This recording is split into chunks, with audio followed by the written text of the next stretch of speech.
Greetings, namaskar, Hare Krishna to everyone as we continue with the Srimad Bhagavatam, 10th canto, chapter 15. So, in the last episode, we had the marvelous account of the salvation of Akasura and Brahma stealing the calves and the boys, and Krishna becoming the calves and the boys for a whole year, Brahma's return, his discomfiture, and then chapter 14 was his long prayer called Brahmastuti. That took up most of the chapter.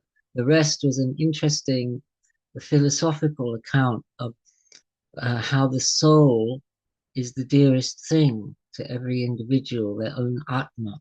And because Krishna is the Atma of the Atma, the inner soul of everybody, he is therefore the dearest to everyone. And that would account for why the cowherd women and the cowherd men had such affection for their own sons and calves and cows who Krishna had all become. Anyway, so we're proceeding now with chapter 15. So the narrative moves on. And before that, I'll say a Mangala Charana. Vandeham Sri Guru Sri Uta Padakamalam Sri Gurun Vaishnavanscha Sri Rupam Sagrajatam Sahagana Raghunathan Vitam Tang Sajivam Sadvaitam Savadhutam Parijana Sahitam Krishna Chaitanya Devam Shri Radha Krishna Padan Sahagana Lalita Sri Visakhanvitamscha Narayanam Namaskritya Naram Chaiva Narottamam Devim Saraswatim Vyasam Tato Jayamudirayet. Om Namo Bhagavate Vasudevaya. Nigamakalpataror Galitam Phalam Sukhamukadamrita Dravasayutam Pibata Bhagavatam Rasamalayam Muhuraho Rasika Bhuvi Bhavukaha. Ripe fruit from scripture's wish-fulfilling tree, distilled from Shuka's lips eloquently. Drink deep this Bhagavat, pure rapture's store, ye connoisseurs on earth forevermore. So the argument, chapter 15. To tend the larger cows, Krishna essays. Lord Balaram, the ass, Dhenuka slays. The cowherds fall unconscious by the stream, are then restored to life. Such is the theme that is related in chapter 15. Sri Sukha said, the brothers, when they passed 6 years of age, to tend the larger cattle did engage, and with the cows and their companions wend through Brindavan and hallowed lustre lend. And then a verse added from the Padma Purana. On the 8th day of Kartik's light fortnight, the crescent moon begins to shine more bright.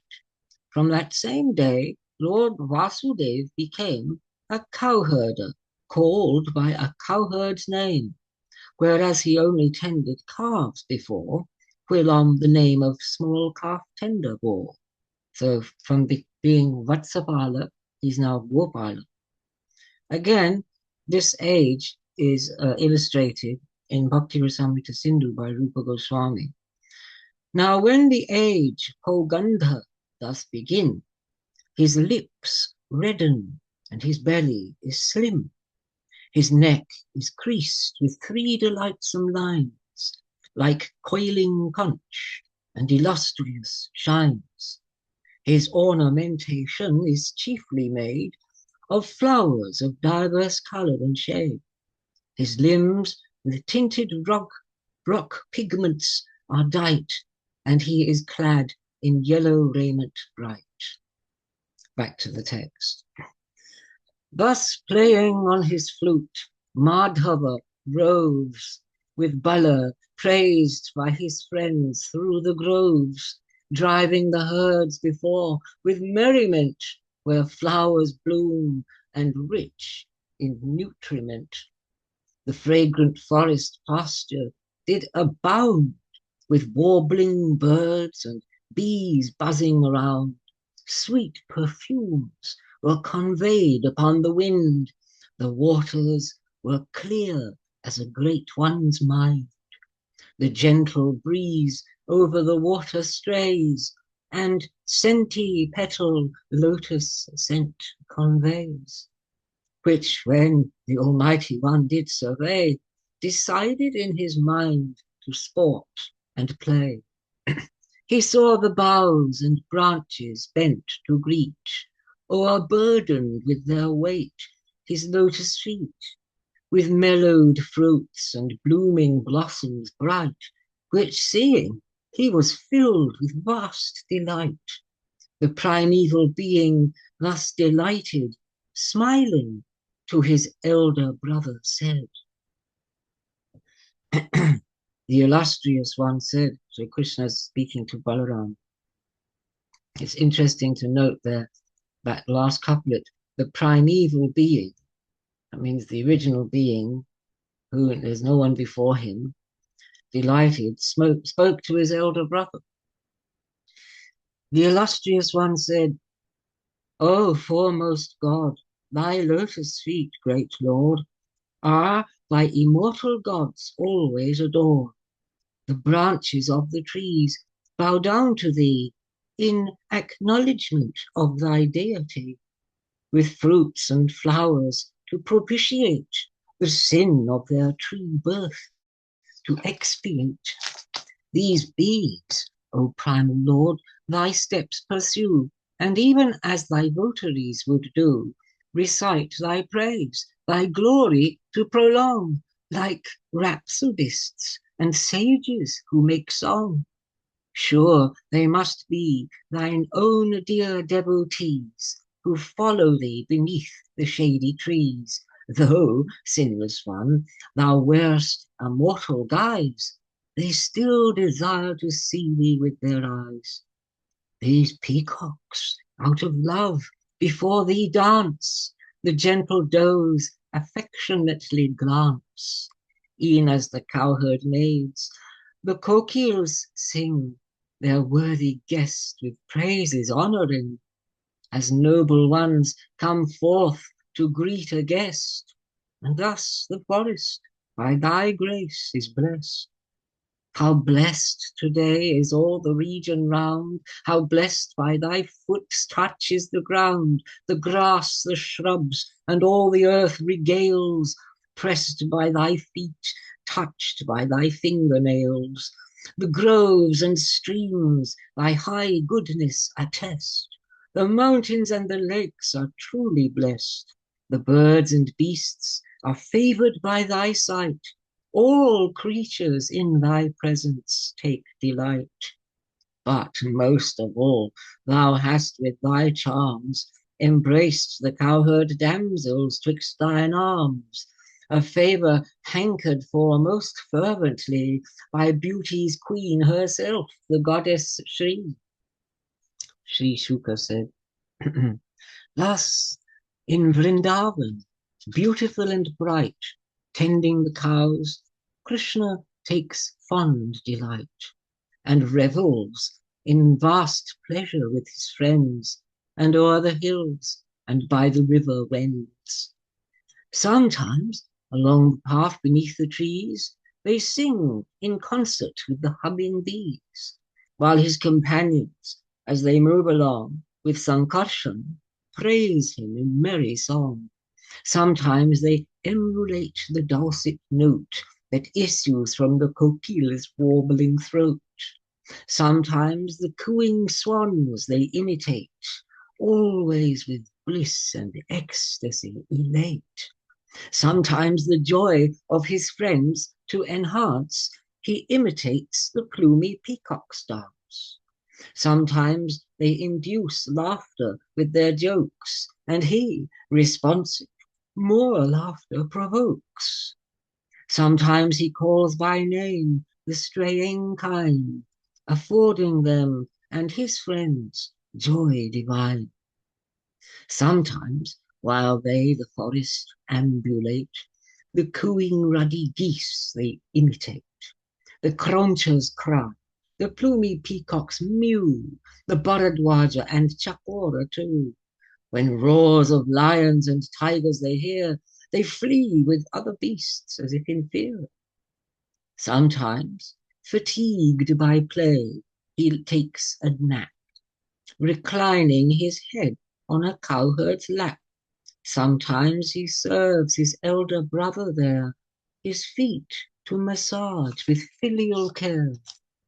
Whene'er the boys would sing or dance or fight in playful contest, taking their delight, Rama and Krishna watching stood nearby, and holding hands their friends would glorify.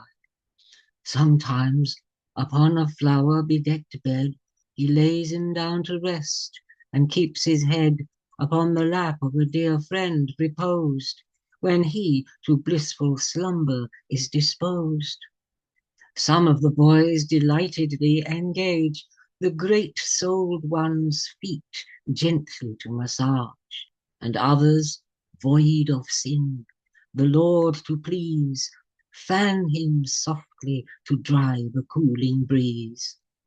Others would sing enchanting songs divine to the great soul according to the time, and as with tender emotion they sing, their hearts melt with affection, mighty king.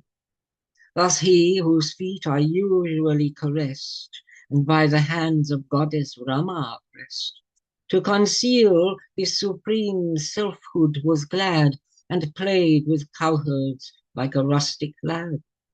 Thus by his yoga power was concealed, but sometimes his great godhead was revealed. Once the cowherd Sridama, known to fame, Subala, and little Krishna by name, that's Stalker Krishna, the friends of Rama and Keshava led with deep affection to the latter said, O Rama, Rama of the arms of might, O Krishna, who the wicked ones doth smite. Not far away from this place, if you please, is an extensive orchard of palm trees. That orchard with mellowed fruits doth abound, some fallen and some falling on the ground. But entry into that orchard is barred, since Dhenuka, the wicked ass, keeps guard. This mighty one, Rama, O Krishna dear, in the form of a donkey does appear, with friends and attendants in company, in the forms of donkeys, and as strong as he. Since he eats human flesh as dainty fare, the people terrified do not go there. O terminator of the wily foe, even the birds and beasts there do not go. And there is now a rich, abundant store of sweet fruit no one has tasted before. The fragrance that now emanates from there, conveying scent, surcharges all the air. O Krishna, get those fruits for us, we plead. The scent has filled us with longing and greed. O Rama, strong, if it seems good to you, come, let us away, and the path pursue. This speech of their dear friends thus having heard, to do their pleasure the brothers were stirred, and with the cowherd's entreaty complied, thus to the palm orchard the two lords hied. Then Bala, entering, began to shake the palm trees that made the orchard quake. Like a mad elephant he roamed around, and the palm fruits came dropping to the ground. The demon ass, when having heard the sound, of falling fruits, charging forward at a bound, and in his wild and furious career, the earth and all her trees trembled in fear. The mighty demon swiftly in his course, with his hind legs, struck out with all his force, smote Bala on the chest, and then began to bray loudly, and here and there he ran. Again the furious donkey made attack, and raised up its hind legs, turning it back, then braying loud by rage and fury stung, again at Bala its hind legs were flung. But he, with one hand, the hind leg did seize, and spun him round and round with playful ease, and thus by whirling the demon he slew, then up to the treetop the carcass threw. Thus struck, the great palm tree began to shake, which made its neighbor similarly quake, and yet another and another stroke the trees adjacent, and the forest shook.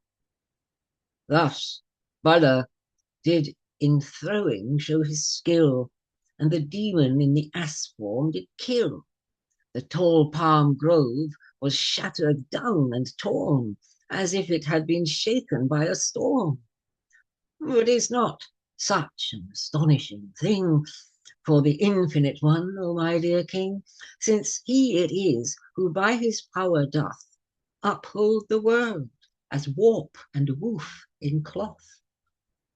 Now Denuka's relatives forward tread, when they knew that their leader was now dead, and fraught with vengeful fury and enraged, with Rama and Krishna seek to engage. Then one by one, as each ass forward came, with ease were by Rama and Krishna slain, that seizing by the hind legs they did fling the asses to the treetops, mighty king. The corpses of the donkeys strewn around, and heaps of fallen fruit upon the ground, the luster of the earth, colours and shrouds, as when the sky is flecked with fleecy clouds. The gods, observing, marvelled at their powers, and precipitating celestial flowers upon the two lords, dropping from the sky, and glorified and sang their praises high. Now that wicked Denuka had been slain, the people enter the orchard again, no more afraid, and through the forest pass, and cattle freely roam and chew the grass. Then Krishna, of the lotus petal eyes, to hear and sing whose glory sanctifies, with his elder and all the cowherds came back to Braja, while they praised his high fame. His hair was dusted with the powder fine, upraised by tramping hooves of lowing kine, adorned with peacock plumes, with flowers dight, a handsome countenance and glances bright, playing the flute, praised by his friends in song, the cowherd dames foregather in a throng, and while all around are sung his hallowed praise, the cowherd dames eagerly on him gaze. Their bee-like eyes his tender features trace, and drink the nectar of Mukunda's face, which did the pain of severance allay, that Braja's damsels suffered all the day. By smiles and looks their modesty was shown, which he acknowledged and entered in the town. Now both Rohini and Yashoda came to greet their darling boys back home again. According to their wish, season and time, they fed them with affection, dainties fine. Then they a massage and bath received, and freshened were of weariness relieved. Thereafter they were decked in raiment fair, fresh flower garlands and fragrances rare. The mothers with the fine comestibles fed, the two of them then with affection led to rest upon their beds throughout the night. They slumbered thus in Braja with delight. The illustrious Krishna strays and roves through Vrindavan's pleasant and shady groves. Once, sans Ram, surrounded by his friends, toward Kalindi's flowing waters went. Now the cows and cowherds were sore distressed by thirst, and by the summer heat oppressed. To slake their thirst they drank deep of the stream, which by poison had long polluted been. By mere contact with that pollution dread, by destiny the boys and cows fell dead. Thus by the river bank they lay supine, perpetuator of the Kuru line. Observing them in this unwonted state, Almighty Krishna waxed compassionate. As Lord of mystic power, he contrived, and with his glances ambrosial revived, and merely by his look their life restored, his friends to life restored, his friends for whom he is the only Lord. Their consciousness and memory regained, they stood up and in wonderment remained.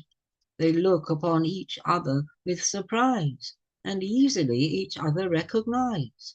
The cowherds thereafter began to think that since they did the deadly poison drink, and had their lives lost by the evil chance, they rose up by Govinda's gracious glance. Thus ends chapter 15. Now chapter 16, the argument. Krishna subdues Kaliya, the black snake. The serpent's wives their protestation make. Kaliya, when humbled, entreats for grace, and merely banished, departs from that place. Such is the general tenor and theme elaborated in chapter 16. Sri Shuka said, marking pollution in the sable stream, dark Krishna determined to make it clean, and for this objective to accomplish, decided thence the black snake to banish. In the original, there's a wordplay on Krishna there, Krishna meaning Krishna, the Yamuna, Krishna meaning dark Krishna, and Krishna, this dark black snake. The king said, oh, learned Vipra, with wisdom endued. Wait a minute.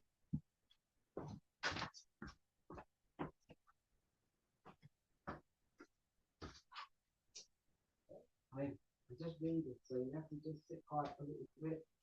I'm reading. Oh, what time till? For another half an hour. I forgot about it. Don't listen about it. I'm later then. Yeah, I know. But I forgot. Anyway, it's not much. So, O learned Vipra, with wisdom endued, how was the serpent by the Lord subdued? Also, what was the cause that did compel the serpent there for long ages to dwell? O Brahmana, the illustrious one, acts according to his own intention. Who could be satiated when he hears the noble deeds of Gopal with his ears? Sri Shuka said, in Kalindi's dark waters was a lake, where harbored Kaliya, the evil snake. Polluted by its pestilential breath, birds overflying fell and met their death. The wind carried the deadly droplets o'er the waves and contaminated the shore. The trees and shrubs and grass withered and dried. All mobile and immobile creatures died. Krishna saw how the lake was fouled, and whence derived the poison of dread virulence, since to restrain the wicked and prevent their evil was the cause of his descent. He girded up his loins for the assay, and slacked his arms, quite eager for the fray, and clomb a kadamba tree to the top, then did into the poisoned water drop. The Supreme Being leapt into the lake, where dwelt the deadly pestiferous snake, with such force that the water overbore and flowed 100 bow lengths up the shore. And thus there was of poison a flood tide, which spread contamination on each side. But what in that deed is so wonderful for him whose strength is immeasurable? Can take that off and off. And thus his elephantine strength displayed, and swirling with his arms, O king, he played. The splashing waters resonated round, aroused was the dread serpent by the sound. Then thus that creature who hears with his eyes from deep within the waters did arise. Intolerant of the intrusion, he approached in rage and furiosity. He saw the child of cloud complexion blue, so tender, soft, and beautiful to view, in yellow garment clad, bearing the sign of Shri, the goddess of beauty divine. A handsome countenance with smiles replete, and lotus flower like delicate feet. The serpent, incensed with envy and spite, with piercing fangs his vital parts did bite, and slithering his deadly bulk around, Krishna was in his rolling coils bound. Observing him bound up and motionless within the coils, his friends were in distress. The cowherds had themselves, their wealth, their lives, desired objects, relatives, and wives, and all to Krishna, Lord Krishna, dedicated. Thus were on his account disquieted, in fear and remorse, with a sense of doom, they lost their minds and fell down in a swoon. The cows and bulls and calves together crowd, and in distress they low and bellow loud. Their gaze on Krishna fixed, and standing by, express their fear and grief and seem to cry. Now in the Vraja dread portents appear, of 3 varieties that augured fear, the signs upon the earth and in the sky, and in creatures portended doom was nigh. Observing these signs of imminent dread, the cowherd men were sore disquieted.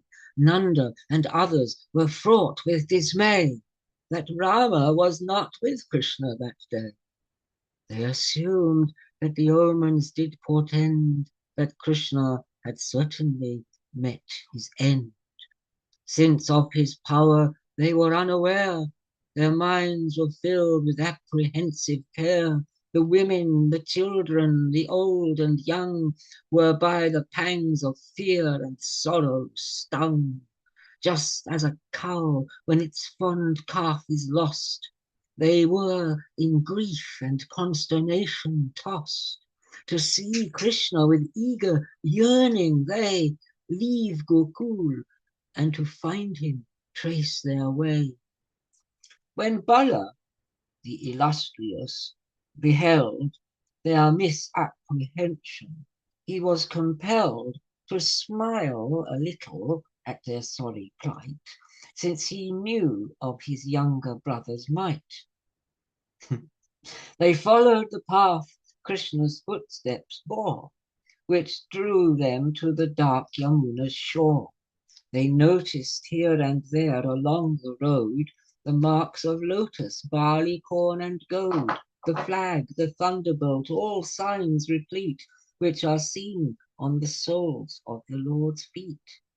And searching on the path, their gazes fixed, saw other prints and hoof prints intermixed.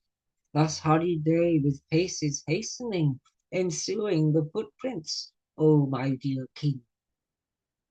In the pool, from a distance, they beheld Krishna in the coils of the serpent held. motionless, while the cowherd boys around had swooned away and fallen on the ground. The animals, foregathered, were distressed, and calling loud their misery expressed. Arriving there, when this scene they surveyed, the people were bewildered and dismayed.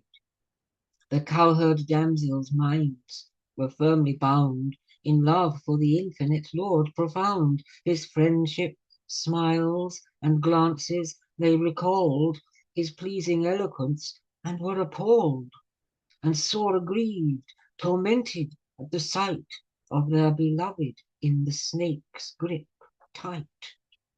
An empty vacuum seemed the triple sphere, deprived of their beloved one most dear. The ladies there were equally distraught, and wept with the fond mother, and besought to restrain her from approaching her son, and stood as though they had to death been done. They sang of Braja's darling's deeds and grace, and thus remained gazing at Krishna's face. Nanda and others who live for the sake of Krishna began to enter in the lake, but illustrious Rama them forbade, since he knew of the power Krishna had. And now an interpolation from the Vishnu Purana, which is quite interesting. Nanda prepared to enter in the lake, but Balaram did protestation make, for though he saw them fraught with anxious care, of his brother's powers he was aware. Brother Krishna, wherefore dissimulate? Or have you quite forgot your native state? Enough of mortal weakness you have shown. Now do resume the power that you own. Back to the text. When he his Gokula's distress perceived, and how the women and the children grieved, who had aside from him no sanctuary, and were on his account in misery, his human disposition to maintain, for 3/4 of an hour did remain bound in the coils, but for his lover's sake he rose up from the coils of the dread snake. Now, when his own dimensions had increased, the serpent from his coils had he released, and raising up its bulk and swelling hood, enraged the serpent furiously stood. A noxious vapour from its nostrils shed, surcharged with a virulent poison dread. Its eyes with lurid fury lustre blazed, and thus the serpent at Lord Hari gazed. Its forking, lolling tongue, whence poison drips, from side to side darts, licking round its lips, and began to move in circling motions round, until to strike it had occasion found. But Krishna, as the feathered king would play with a serpent, circled around his prey. As Krishna held, circling around his course, with irresistible and potent force, the serpent was deprived of all its power. Thus subjugate, its hoods began to lower, whereat Krishna mounted on its main hood, and pressing with his feet delighted stood, the glistering gems shining on its head, reflecting Krishna's feet a lustre shed. The teacher of all arts and elegance upon the serpent's hood began to dance.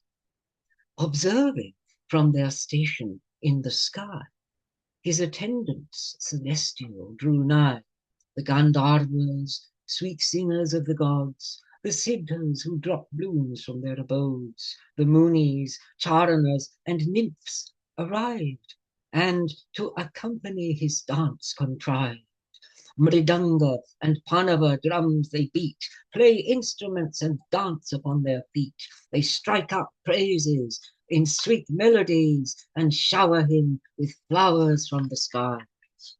Which of his 101 heads refused to bow, the Lord tramples and treads, O King, who bears of chastisement the rod, that to punish evil on the serpent trod. In wheeling motions of the deadly strife, the serpent felt ebbing away his life. Poison and blood from nostrils and mouth flow, weltering in extremity of woe. As Krishna on the serpent's hood bestrode, his eyes with streams of noxious poison flowed, and fraught with rage, each time it raised a head, the Lord would dance upon it with his tread. Thus with the pressure of his dancing feet, he did the serpent subdue and defeat. The gods thereon took up the occasion to shower flowers on the primal one. O king, the wondrous dance by Krishna shown pressed on the 1,000 hoods and forced them down. Its coils were crushed, vomiting blood and gore. The stress its recollection did restore, and recalled Narayan, the primal one, the preceptor of all the creation, the moving and inert. Thus he resigned and sought the Lord's refuge within his mind. While Krishna's weight bore down upon the serpent, it was discomfited, its vigor spent. In Krishna's womb, the world is situate, and bears of the entire world the weight. As on its hoods his heels pressed relentless, the serpent wives beheld in sore distress. The primal lord they then approached, dismayed, their garments, gems, and hair all disarray. They were with great anxiety distraught, their dependent children before them brought. To the Lord of creatures they dedicate themselves, and with their bodies lay prostrate. Those pious dames, troubled with anxious care, with palms pressed, made fervent prayer, and sought for their bad husband clemency from that Lord who favors the refugee. The serpent wife said, "The chastisement inflicted, Lord divine, is just according to this sinner's crime. The reason for thy incarnate descent is to administer stern punishment upon the wicked, whoever they be it thy son or bitter enemy. Without respect of persons in thy view, from thy much correction good fruits ensue. Thou hast indeed shown great mercy herein to us, since thy chastisement absolves sin. For he, our husband, born of serpent kind, harbors inveterate rage in his mind. To punish him thus and his sin efface must needs be deemed as thy especial grace. What good deeds and pious austerity, what high honor bestowed from malice free, or what kindness to creatures void of strife must he have done in some previous life? How were with him all creatures gratified, since thou, all creatures' source, art satisfied? O Deus, we know not how it might be, or what affords this opportunity. What makes him worthy we cannot conceive, the holy dust of thy feet to receive. For even lovesome Shri, that boon to gain, did vows and fasts and long penance maintain. Those who bear thy foot dust have no desire for rulership of heaven's vast empire, nor the state of high divinity, nor worldly dominion and sovereignty, nor perfections that to mystics befall, and for freedom from birth care not at all. Yet even he from thee this boon hath gained, by others such as him rarely attained. Since he was born as a lordly serpent, he is controlled by wrath and ignorant. In transmigration bodied souls are bound, and on the wheel of rebirth wander round. But whoso the dust of thy feet receives, the wealth of blessing and fortune perceives. All hail to thee, illustrious, divine, the great soul and supreme being sublime, in whom subsist, from whom beings extend, supreme soul who doth elements transcend. To thee, of knowledge and wisdom, the source, the Brahman of infinite potent force, to thee, attributeless, immutable, to thee, the mover of nature, all hail. All hail to thee as time, the wheel of time, the witness of time's three phases divine, the agent who projects and then withdraws, the seer and the universal cause. The evolutes and subtle perception, the senses, breath, mind, and intellection, the souls over whom gunas three prevail, to thee, the self, who transcends these, all hail. All hail to thee, unlimited, sublime, to the immutable, subtle, divine, omniscient, whom diverse doctrines teach, the force that signifies the power of speech. Hail to the proof and root of divine law, the poet of scripture, the womb-like store. All hail to thee, who both the ways proclaim of worldly indulgence or to restrain. Hail Krishna, hail Rama, the mighty one. All hail to Vasudeva's noble son, to Pradyumna and Aniruddha too. Hail, Lord of subtleties, we bow to you. Hail thee, the lamp through attributes revealed, one with the gunas, by gunas concealed, whose semblance by the attributes is shown, the gunas' witness by devotees known. Hail thee, whose acts are inconceivable, the source of creation perceptible. To Hrishikesh let salutation be, the seer who keeps taciturnity.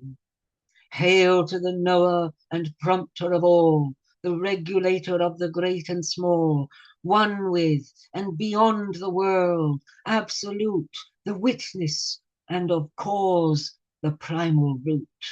From thee, great Lord, the creation evolves, it is maintained, and into thee dissolves. But thou art not involved in agency, since gunas act by time's great potency, which does their several functions restore, awakening to what they were before, and thou dost all this by thy glance display, as thy immaculate and blameless play. All bodied beings in the triple sphere to diverse temperaments and ways adhere. The tranquil, the restless, the dumb are born in species that with their natures conform. But to this favor, to thus favor the good presently, thou art fondly inclined to show mercy and save the good devotees from distress and establish principles of righteousness. A good master forgives a foolish one and, and shows towards his own toleration. O tranquil soul, this fool thee did not know, therefore thou shouldst thy grace on him bestow. O illustrious one, thy grace impart, or else the serpent's life will soon depart. The good are kind to those who grace implore, our husband's life, and thereby ours restore. Now issue thy commands, O mighty one, and tell your maidservants what should be done. Those who thus act obedient, sincere, are certainly relieved of all their fear. Sri Shuka said, thus by the serpent's wives, him he was pleased, and the almighty serpent released. This he who swooned away, having suffered defeat, its heads all battered in by the Lord's feet. Then little by little Kalia gained awareness, although he was greatly pained, humiliated, breathing heavily with folded palms, addressed Krishna, Hari. Kalia said, "We are by nature wicked, ignorant, and harbor a protracted resentment. Lord, people the unreal for the real take. Conditioned nature is hard to forsake. From thee this vasty universe proceeds, the gunas and varieties of seeds, nature, strength, vigor, and vitality, and forms of seed and womb derive from thee. But we, illustrious one full of grace, are arrogant, born of the serpent race. And how can we our native state disown, bewildered thus by efforts of our own? Since thou art the cause and omniscient, the ruler of the world, preeminent, thou mayest punishment or grace decree. According to thy judgment, let it be. Sri Shuka said, oh, well done, Ram. The Almighty, assuming human form. Did you put the flute back? Flute. Krishna's flute. It wasn't on here. No, but it's not. It's on the side.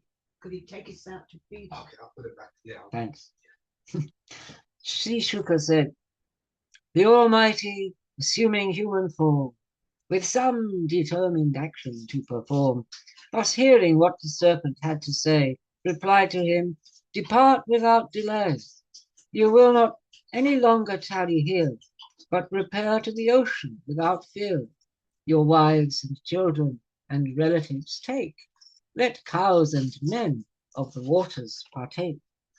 A mortal who recalls my stern decree to you and constantly glorifies me, and who does this act morn and eve recall, shall have no cause of fear from you at all. Whoever bathes here will be purified, the gods and sages will be gratified, and whoso fasts and votive water pours, with recollection thereby me adores, who worship thus in this place of my deed, are from all sin and iniquity freed. Since you did Ramanaka Isle forsake, you have been harboring within this lake, but now you bear the markings of my feet. Have no fear, you, Suparna, will not eat. The seer said, now in the original, instead of Shuka Uvata, it says Rishi Uvata, but it means Shuka. Lord Krishna, whose acts are astonishing, enlarged the penitent serpent, O king. Enlarged means released. Set him at large, who joining with his wives in joy adore, with worship the Almighty, Supreme Lord. They offered raiment wreathed in gems divine, that with inestimable lustre shine. They offered ornaments with pious care, and smeared his person with fragrances rare. Then with garlands of lotus flowers bright, they adorn Jagannath with pure delight. Jagannath is in the original. Thus propitiated, the Lord divine, whose emblem is the Garuda ensign. Then to depart the Lord gave his consent, and circumambulating thrice he went, along with his wives, sons, and family, to the isle designated in the sea.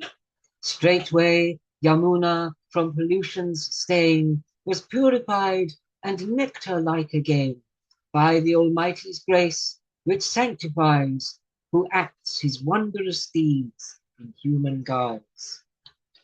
I think I'll pause it there this time, if that's all right, Matura.